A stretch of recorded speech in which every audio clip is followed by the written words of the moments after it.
Assalamualaikum warahmatullahi wabarakatuh.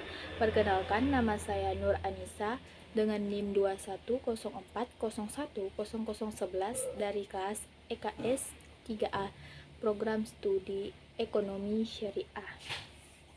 Nah, pada video kali ini saya akan menjelaskan materi mengenai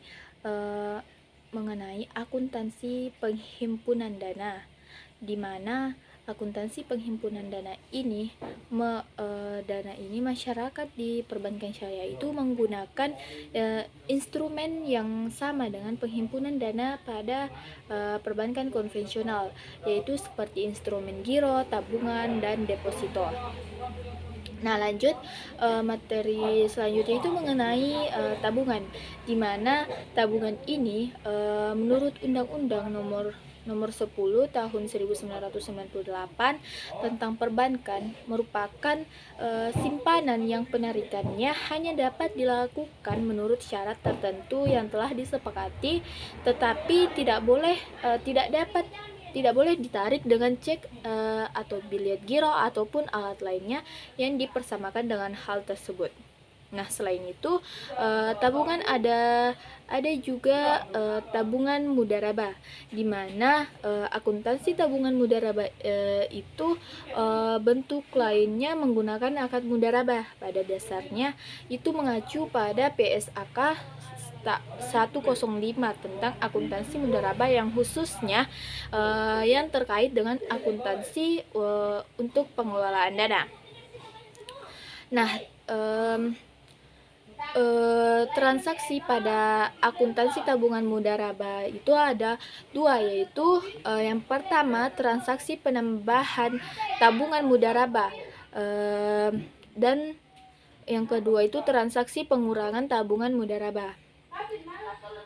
Transaksi penambahan tabungan mudharabah itu seperti bertambahnya jumlah saldo pada tabungan mudharabah, seperti transaksi setor tunai nasabah, transfer dari kantor cabang lain karena rekening nasabah ke rekening nasabah, terus transfer dari bank lain ke rekening nasabah dan penerimaan bagi hasil mudharabah ke rekening nasabah. Nah, sedangkan adapun transaksi pengurangan tabungan mudharabah itu tabungan nasabah ada beberapa transaksi yang mengakibatkan berkurangnya saldo, diantaranya penarikan tunai oleh nasabah, transfer ke rekening lain pada bank yang sama, transfer kepada nasabah bank lain, serta penarikan biaya administrasi tabungan, pajak, dan hal lainnya oleh bank. Nah, selanjutnya materi mengenai akuntansi tabungan mudharabah. Selain akuntansi mudharabah ada juga tabungan wadiah, di mana akuntansi tabungan wadiah itu memiliki prinsip yang sama dengan tabungan mudharabah. Hanya perbedaan akuntansi tabungan wadiah ini dengan tabungan mudharabah adalah dalam hal insentif yang diterima oleh nasabah tabungan wadiah itu. Penyetoran atau penarikan yang dilakukan oleh pemilik setoran tabungan wadiah yang diterima secara tunai itu diakui pada saat uang tersebut itu diterima oleh tabungan wadiah melalui clearing yang diakui setelah efektifnya diterima. Nah, selanjutnya ada giro, di mana giro ini merupakan simpanan yang penarikannya dapat dilakukan oleh setiap saat dengan menggunakan cek bilet giro, sarana perintah pembayaran lain, atau dengan pemindah bukuan. Nah, hal ini juga terbagi atas dua, yaitu giro wadiah dan giro mudharabah. Nah, di mana giro wadiah ini merupakan giro yang harus mengikuti fatwa DSN tentang wadiah.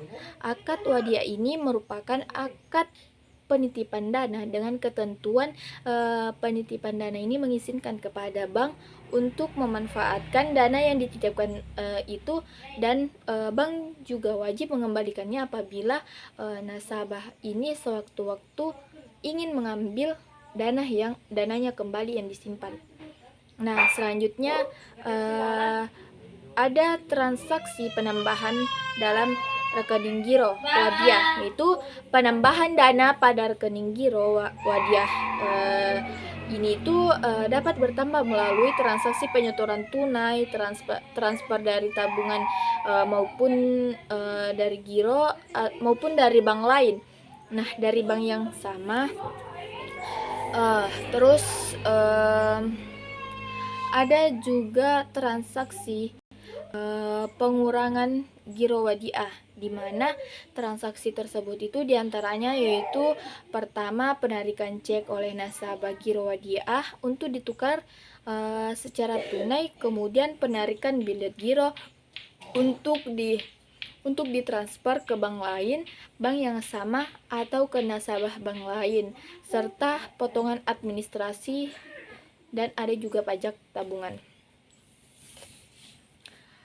Nah, kita lanjut mengenai giro mudharabah, di mana giro mudharabah ini merupakan instrumen yang menghimpun dana melalui produk giro yang menggunakan akad mudharabah.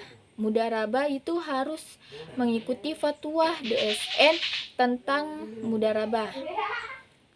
Nah, akuntansi giro mudharabah ini itu memiliki prinsip yang sama pada akuntansi giro wadiah. Selain dari tabungan dan giro, ada juga mengenai deposito, di mana deposito mudharabah ini merupakan investasi dana yang berdasarkan akad mudharabah atau akad lain yang tidak bertentangan dengan prinsip syariah, yang penarikannya itu hanya dapat dilakukan pada waktu tertentu berdasarkan akad antara nasabah yang menyimpan dan bank syariah atau unit usaha syariah atau unit usaha syariah. Siklus kegiatan deposito itu dimulai dari transaksi pembukuan deposito oleh nasabah pada saat itu antara nasabah dan bank yang sudah menyepakati nisbah bagi hasil dalam jangka waktu deposito itu dalam jangka waktu tertentu. Saldo depositonya itu bersifat tetap karena pengambilan dan penambahan deposito itu hanya dapat dilakukan saat adanya jatuh tempo atau saat penutupan.